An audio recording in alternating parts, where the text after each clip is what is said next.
สบายดีทุกคนมื้อนี้มาพบกับกูเดมอีกแล้วใน2 Golden Vlog มื้อนี้กูเดมก็มีโปรแกรมหรือว่ามีคอนเทนต์ที่จะ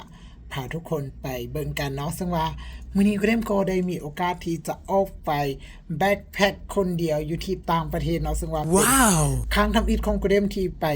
เที่ยวคนเดียวอยู่ในต่างประเทศฉะนั้นว่าบรรยากาศจะเป็นอะไรนั้นให้ทุกคนถ้าติดตามว่ากูเดมจะไปประเทศได้ See you ทุกคนตอนนี้เขากำลังที่จะออกไปท่ารถเนาะเพื่อที่เขาจะไปสนามบินเพราะว่าบริษัทมาส่งเนาะกูเดมก็เลยจะเอิ้นรถเดี๋ยวเขาไปเบิ่งตอนที่กูเดมจะขึ้นรถเดี๋ยวที่จะไปสนามบินกันเนาะกูเดมก็มาอยู่ที่รถกันแล้วเนาะเพื่อว่าที่เขาจะไปสนามบินซึ่งมาจากบ้านกูเดมไปสนามบินก็ไกลพอสมควรเนาะซึ่งว่าเขาก็ออกมาเพื่อที่จะสแตนบายเวลาเนาะเพราะว่าเวลาก็บ่หลายเนาะเพราะว่ามันต้องได้เพื่อรถติดแดแล้วก็เพื่อธุระอันนั้นอันนี้ด้วยเนาะคือตอนนี้แท็กซี่ก็ไปเข้าห้องน้ำ ก็เลยได้รอท่าเนาะโอเคทุกคนเดี๋ยวไปฮอตสนามบินกูเดมจะถ่ายบรรยากาศอยู่นะสนามบินให้ทุกคนได้เบิ่งกันเนาะ See you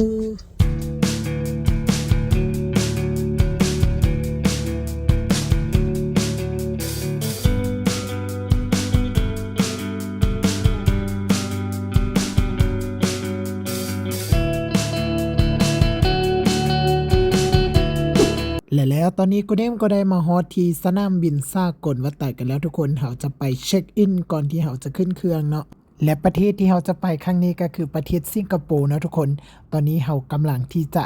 รอท่าขึ้นเครื่อง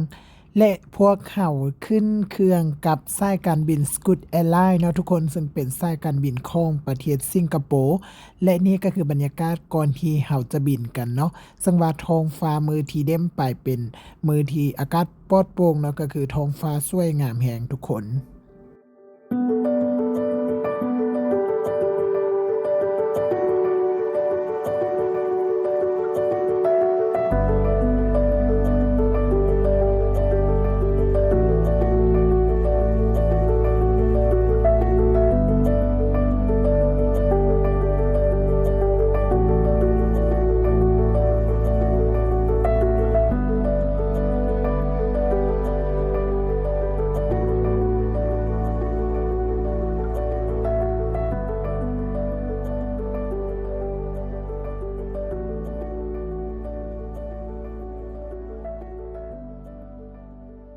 สำหรับการเดินทางครั้งนี้เดมเดินทางตั้งแต่สนามบินสากลวัดไต่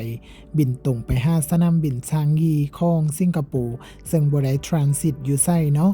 เขาสามารถบินตรงไปฮอดสิงคโปร์เลยซึ่งใช้เวลาเพียงแต่2-3 ชั่วโมงก็ฮอดสิงคโปร์แล้วและแล้วตอนนี้เขาก็ได้มาฮอดประเทศสิงคโปร์กันแล้วทุกคนเขาจะเลี้ยวเห็นเกาะดอนแต่ละบอนเนาะเพราะว่าประเทศสิงคโปร์เป็นประเทศที่เป็นเกาะเนาะซึ่งว่าแยกออกมาจากประเทศมาเลเซียและประเทศสิงคโปร์ยังเป็นประเทศน้อยๆเนาะทุกคนน้อยกว่านครหลวงเวียงจันทน์เฮาอีกแต่ว่าค่าความทันสมัยหรือว่าเทคโนโลยีนี้ก็คือ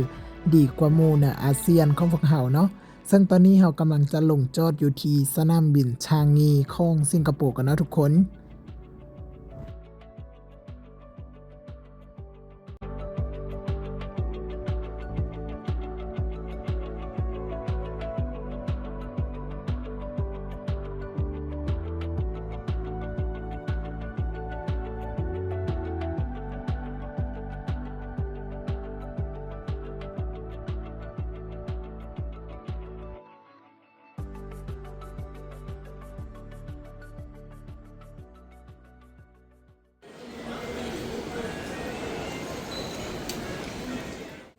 ทุกคนตอนนี้ก็ได้กลับผ่าน Immigration มาแล้วเนาะซึ่งว่าเมื่อกี้บริทายให้ทุกคนเบิ่งแต่ว่าตอนนี้กำลังจะไปที่น้ำตกเจเวลเนาะเขาจะพากันไปเบิ่งน้ำตกก่อนฮะไปคนเดียวทุกคนชิวๆ let's go ต้องกลับมาฮอดน้ำตกเจเวลแล้วนะเดี๋ยวให้ทุกคนไปเบิ่งข้างล่างเลยโอ้นี่เนาะน้ำตกเจเวลเดี๋ยวจะให้ทุกคนไปเบิ่งกัน น้ำตกเจเวลเป็นน้ำตกจำลองขนาดใหญ่ที่ตั้งอยู่ณสนามบินชางงีเนาะทุกคนซึ่งว่าสนามบินชางงีเป็นสนามบินอันดับหนึ่งของโลกเลยก็ว่าได้ที่มีความทันสมัยและก็มีบอนที่ว่านักท่องเที่ยวผู้ใดที่ก่อนจะเข้าประเทศสิงคโปร์ก็คือต้องเช็คอินอยู่ที่แม่น้ำเจเวลนี่ก่อนเนาะทุกคนเดี๋ยวเราจะพาทุกคนไปเบิ่งบรรยากาศอยู่ในสนามบินชางงีหรือว่าอยู่ในน้ำตกเจเวลกันเนาะทุกคนซึ่งว่าบนแต่ละจุดของเจเวลเนาะมันก็มีบนน้ำตกและบนที่เขาสามารถเดินได้ก็คือบนกูเดินอยู่เนี่ยก็คือเป็นจุดสูงสุดเนาะเป็นซันซีเขาจะเลี้ยวให้น้ำตกอย่างชัดเจนนะก็คือทางล่างนี้ก็จะเป็นส่วนสนุกให้เด็กน้อยเล่นนะ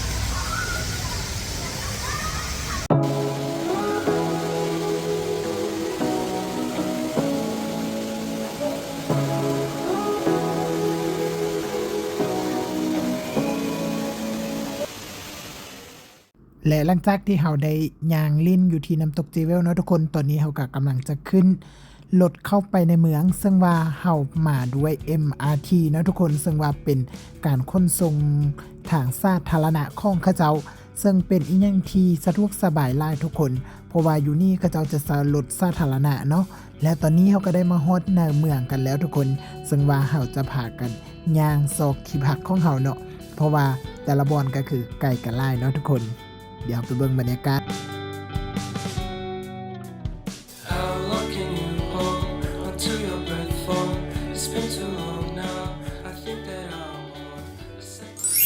โอเคทุกคนตอนนี้เดมก็ได้มาหอนห้องแล้วนะสึกว่าเฮาห้าก็จะมาเช็คอินในห้องอันนี้ก็คือเป็นห้องของเฮาเนาะมื้อนี้เฮาก็ได้มาฮอดที่ห้องของเฮาแล้วทุกคนตอนนี้หลังจากที่เฮาได้ห้องแล้วเนาะผู้เดมก็มาเปลี่ยนเครื่องเพื่อที่จะไปที่มารีนาเบย์แล้วก็ไปที่เมอร์ไลออนเนาะตอนกลางคืนว่าบรรยากาศจะเป็นอะไรให้ทุกคนไปเบิ่งบรรยากาศในการไปครั้งนี้ของผู้เดมเลยและแล้วตอนนี้เราก็ได้มาฮอดที่มารีนาเบย์แซนนะทุกคนซึ่งว่าเป็นตึกเหือที่สูงที่สุดในสิงคโปร์เนาะซึ่งว่าเป็นแลนด์มาร์คอีกบอนหนึ่งและก็เห็นโตเมอร์ไลออนเนาะทุกคนซึ่งว่าเป็นฮูปซิงโตพ่นน้ำเนาะตอนนี้ก็คือยังอยู่ใกล้ๆเพิ่นว่าเดี๋ยวจักหน่อยเราจะย่างไปเนาะทุกคนซึ่งว่าช่วงที่พวกเราไปนี่พวกเราไปถึกช่วงวันศาสตร์ของสิงคโปร์เนาะทุกคนซึ่งว่าก็จะเอากระไตไฟแซงซี่แล้วก็เปลี่ยนซี่ของมารีนาเบย์แซนเป็นหลายๆซี่เนาะแต่ว่าตอนนี้เราจะให้ทุกคนไปเบิ่งบรรยากาศที่พวกเราได้ไปกันเลย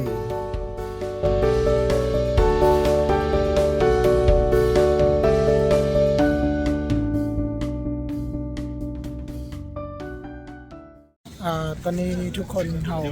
กำลังย่างผ่านทางตึกมารีนาเบย์เนาะซึ่งว่าเขาอยู่ใกล้ตึกเขาสิย่างเข้าไปเบิ่งว่าจะเป็นแบบใดเนาะทางล่างก็เด้มเลยนะทุกคนเห็นบ่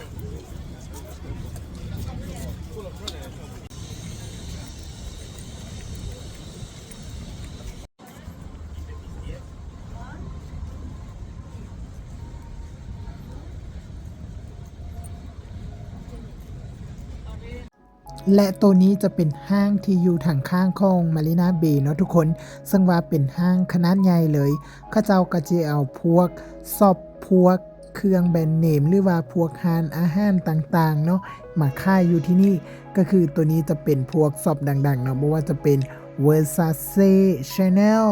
Louis Vuitton หรือว่าอีกหลายๆแบรนด์เนาะที่ว่าเขาเจ้าเอามาใส่เป็นซอปกูเดมบ่มีเงินซื้อแล้วทุกคนมีแต่ไปย่างเบิ่งเนาะเป็นบุญตาก็คือเครื่องแต่ละอันนี้ก็คือราคาจับต้องบ่ได้เนาะก็คือเฮามีได้แต่เบิ่งและอันนี้ก็คือ Happy Birthday สิงคโปร์ทุกคนเพราะว่ากูเดมมาถึกส่วงที่เขาเจ้า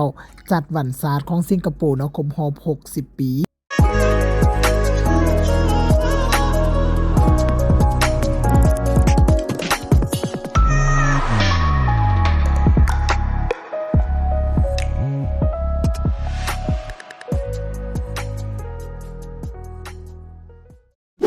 ทุกคนตอนนี้เฮาก็สิพากันมาบอนเช็คอินอีกบอนนึงนั่นก็คือจุดที่คนมาถ่ายรูปกันเนาะซึ่งว่าเป็นบนต้นไม้เพื่อบ่นำกันว่าคนหลายหรือน้อยซำได้เนาะ และที่ทุกคนเห็นนี่บ่แม่นหยังเนาะทุกคนซึ่งว่าเป็นการรอคิวท้าทายรูปเนาะฉะนั้นก่อนที่จะมีรูปหนึ่งบ่แม่นง่ายนะทุกคนต้องใช้ความอดทน และนี่ก็คือเป็นแลนด์มาร์คที่คนท้าทายรูปกันเนาะซึ่งเป็นอุโมงค์ต้นไม้ก็บ่ได้ซ้ำเนาะเฮาเพียงแต่ได้รูปแต่เฮาบ่ได้อยู่บนจุดแลนด์มาร์ค Fort Cannon แต่เฮาก็ได้บริเวณเขตนี้เนาะก็มีต้นไม้คือกัน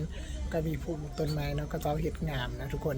มีแต่ว่าเฮาสิเก็บบรรยากาศเนาะเพราะว่าคนหลายเกินคือทุกคนได้เห็นอยู่ในคลิปนี่แหละคนหลายๆเนาะเพราะว่าขณะที่เฮาตื่นแต่เช้าแต่เฮาก็ยังบ่ทันเนาะคนหลายโพดโอเคดังนั้นสถานที่ต่อไปเฮาจะไปซ่านนะทุกคนถ้าติดตามกันได้เลยนั่งโปรเดมนี้ก็คือเป็นหอพิพิธภัณฑ์เนาะเป็น National Museum สิงคโปร์ไม่แน่ใจว่าการเข้าไปทางไหนนี้เราจะต้องได้ซื้อเทคเก็ตบ่เพราะว่าก็ได้มกับบ่แน่ใจเนาะว่าของเราสิเข้าไปบ่ซึ่งว่าทางนั้นเขาเจ้าก็จะเฮ็ดเป็นประมาณนี้เนาะทุกคนเนาะคือแถวๆนี้จะเป็นส่วนใหญ่จะเป็นพาร์คเนาะจะเป็น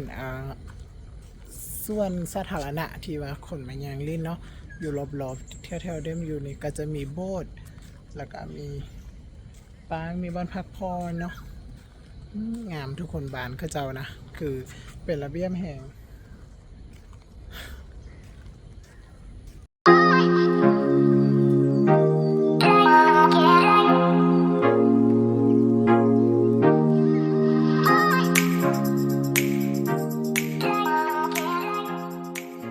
ที่เราได้ไปที่ Fort Cannon แล้วเนาะตอนนี้เราก็จะพากันไปที่ O'Neill Street Station Police Station เนาะเป็นตึกที่ว่ามันมีประตูบานหลายๆสีเนาะว้าวไปจุดนั้นทุกคนติดตามเบิ่งการไปของเขาเพราะว่าสถานที่แต่ละบอนนี้มันก็อยู่มอๆกันนะทุกคนสึกว่ามันก็บ่ได้ไกลกันหลายฉะนั้นเขาจะใช้การย่างเนาะก็คือใช้เวลาในการย่างแต่ว่ามันก็ฮอนอยู่ได้บานเข้านะอากาศบานเข้าก็คือฮอนหลายเอาหลาย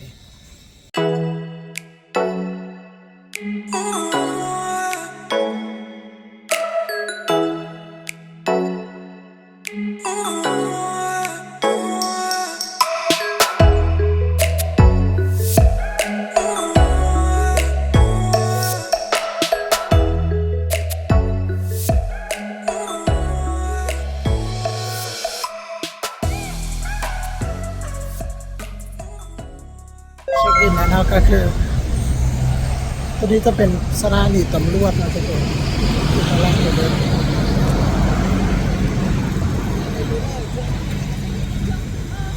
และสำหรับ O'Neill Street Police Station นี่ก็เป็นอีกบ่อนหนึ่งเนาะทุกคนที่เป็นแลนด์มาร์คของสิงคโปร์ซึ่งว่าเป็นสถานีตำรวจผู้ใดที่มาสิงคโปร์แมนจะบ่ได้พลาดมุมนี้เนาะจะมาถ่ายรูปเพราะว่าเป็นประตูปองหลายๆซี่เนาะที่เขาเจ้าเฮ็ดโดดเด่นเนาะเป็นบอนถ่ายรูปอีกจุดหนึ่งทุกคนตัวนี้ผู้ใดมาสิงคโปร์แมนห้ามพลาดเด้อ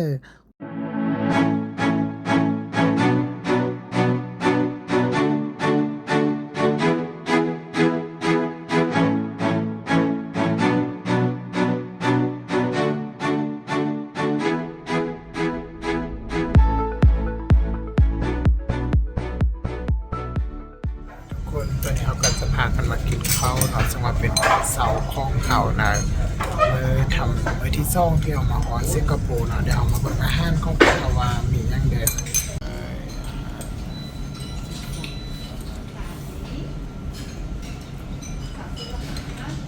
ทุกคนหลังจากที่เขาได้กินข้าวอิ่มแล้วตอนนี้next station ของพวกเขานั่นก็คือการที่เขาจะไป Universal เนาะแต่ว่าก่อนที่เขาจะไปนะเนาะก็จะพากันมาขึ้น MRT กันก่อนเนาะเพื่อที่เขาจะเก็บตกไป Universal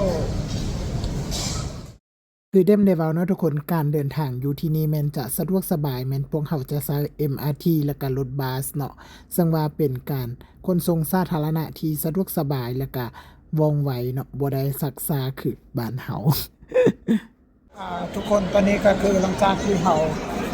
มาฮอดลง MRT แล้วนะเขาก็จะพากันไปที่เซนโตซาซึ่งว่าเซนโตซานี่จะเป็นเกาะอีกเกาะหนึ่งที่อยู่ทางฝั่งนี้นะแต่ว่าเขาจะไป Universal ก็คือเราต้องได้ข้ามไปอีกเกาะหนึ่งก็คือตอนนี้เขามา5คิวนะแต่ว่าคนไล่เกินทุกคนเดี๋ยวให้ทุกคนเบิ่งคนที่ต่อคิวกันมา และหลังจากที่เฮาได้ทิกเก็ตบอนที่เฮาจะไปสวนสนุกเฮาก็มาท่ารถ MRT เนาะเพื่อที่เฮาจะข้ามไปทางเกาะเซนโตซา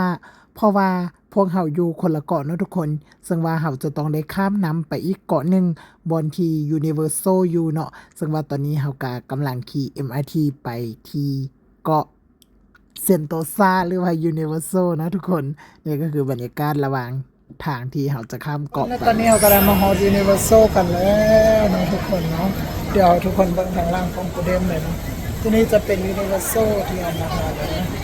เดี๋ยวคนไล่เหลือเกินทุกคนเลยให้ทุกคนมาเบิ่งบรรยากาศ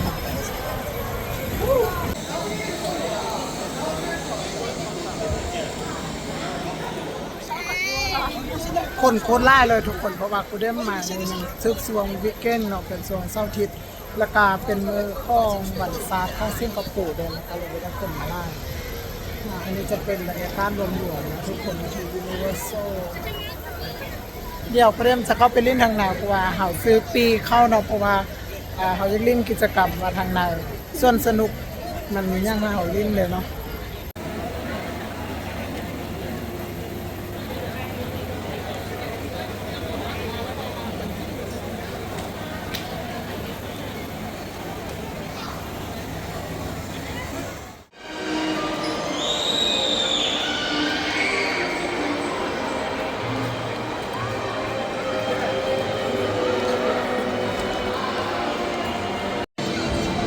สุดยอดเลยทุกคนปั่นลูกหมานโลของกระตุน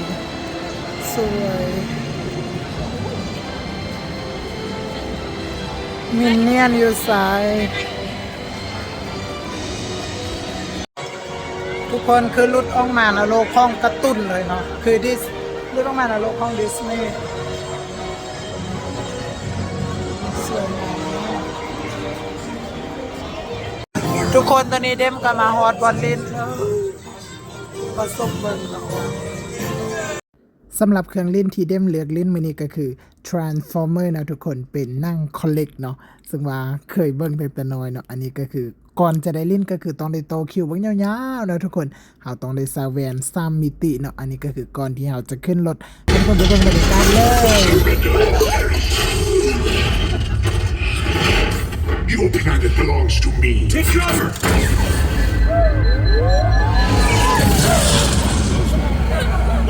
Escape route. Wait, something's wrong. It's devastator. What is Vortex? We need cover. Hold on. Sideswipe. Okay, they trusted you with this mission. Get it, Stone Crusher! My gun's jammed. Get it!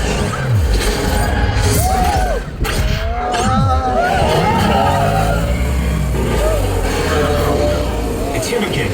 Activate battleships. ทุกคนตอนนี้ประเด็มจะมาเล่นตัวนี้นะทุกคนนะเล่นบอกสิ่งสาเรื่องโหดนี่นะเพราะว่าอันน่ะเขาจะว่าบ่อยากให้ใช้โทรศัพท์นะซะประเด็มจะบ่ได้ถ่ายให้ทุกคนเบิ่งแต่จะมาเว้า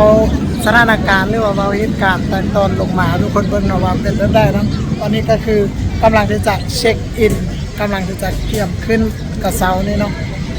เอาไปรุ่นนำกันว่าจะโหดซ้ำได้ฟังแต่เสียงเนาะฟังแต่เสียงกรีดทางล่างเลย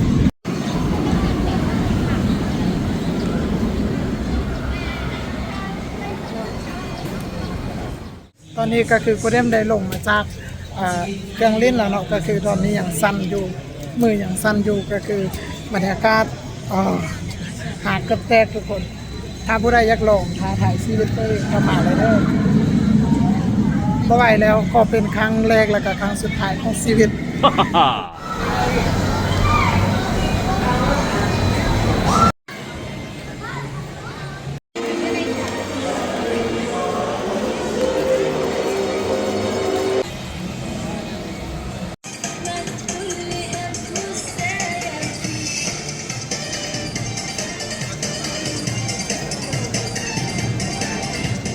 ทุกคนโดยที่ว่าเครื่องลิ้นมันมีไล่แห่งเนาะเพราะว่าเขากับบสามารถที่จะ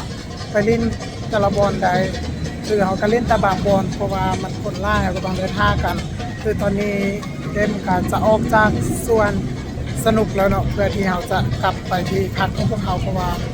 เอาเมื่อยเนาะทุกคนหลังจากที่ว่าเราไปชนสนุกมาน่ะตอนนี้กูเดมก็พามากันพาทุกคนมาเบิ่งส่วนซุปเปอร์ทรีเนาะซึ่งว่าเป็นบอนที่เป็นจุดแลนด์มาร์กอีกจุดหนึ่งอยู่ในนี้ซึ่งว่าวันนี้ก็จะมีการจุดพลุอยู่ในนี้เนาะให้ทุกคนได้เบิ่งเดี๋ยวมาเบิ่งนำกันว่าก็จะจุดพลุงามแบบใดเนาะคือดังที่กูเดมบอกทุกคนเนาะว่าที่เดมมาทึกสวงวันศาสตร์เขาเจ้าก็คือเขาเจ้าจะเปิดไฟแสงสีแล้วก็มื้อนี้เป็นมื้อที่เขาเจ้าจะจุดพลุเนาะเดี๋ยวให้ทุกคนไปเบิ่งบรรยากาศนำกันเลย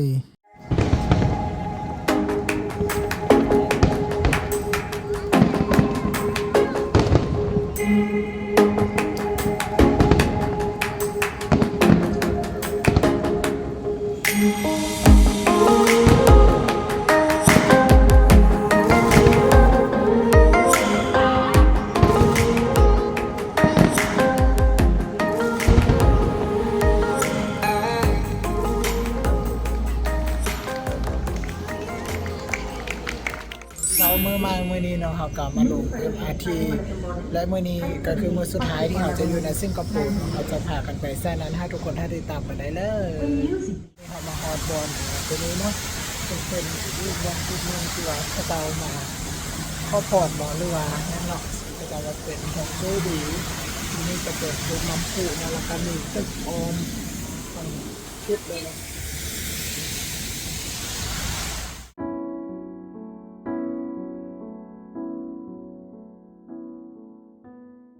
ตอนนี้เราก็จะพากันมาที่ Super Tree Grove แต่สมมติเมื่อวานนี้เราก็มาแต่ว่ามื้อนี้เราจะมาตอนเช้าเมื่อวานนี้เราจะไปแต่ต้นที่มันเป็นต้นน้อยเนาะประมาณ 2-3 ต้นแต่ว่าอยู่นี่มันจะเป็นต้นใหญ่เนาะอยากให้ทุกคนไปเบิ่งบรรยากาศกันเลย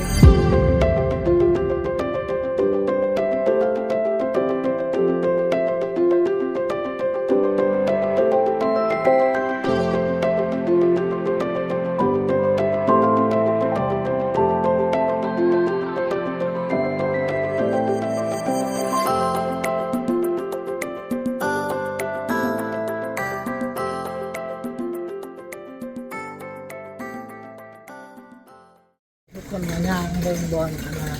ข้าวบนถนนอาหรับเนาะซึ่งว่าเป็นเรื่องเขาเจ้าค่ายอาหารเป็นพวกอาหรับนี่เดี๋ยวให้ทุกคนไปเบิ่งบรรยากาศกันเลย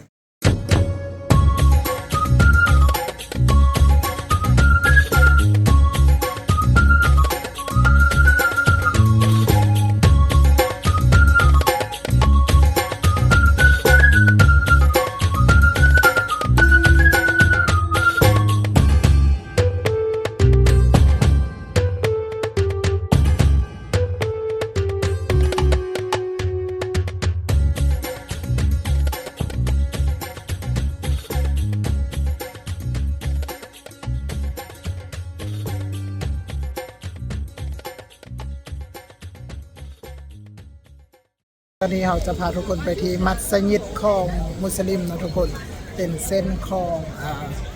อาหรับซึ่งเขาเจ้านับถือศาสนามุสลิมตอนนี้เราก็จะพาทุกคนมาเบิ่งมัสยิดนำกัน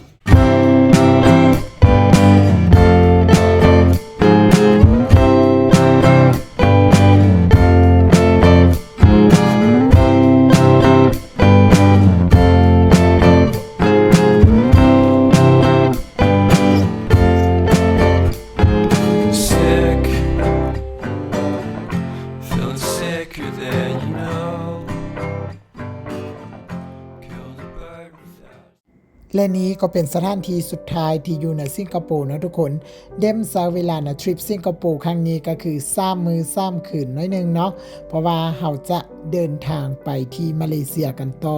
ฉะนั้นทริปสิงคโปร์มาฮอดนี้ก็จบลงเนาะแล้วพบกันบ๊ายบาย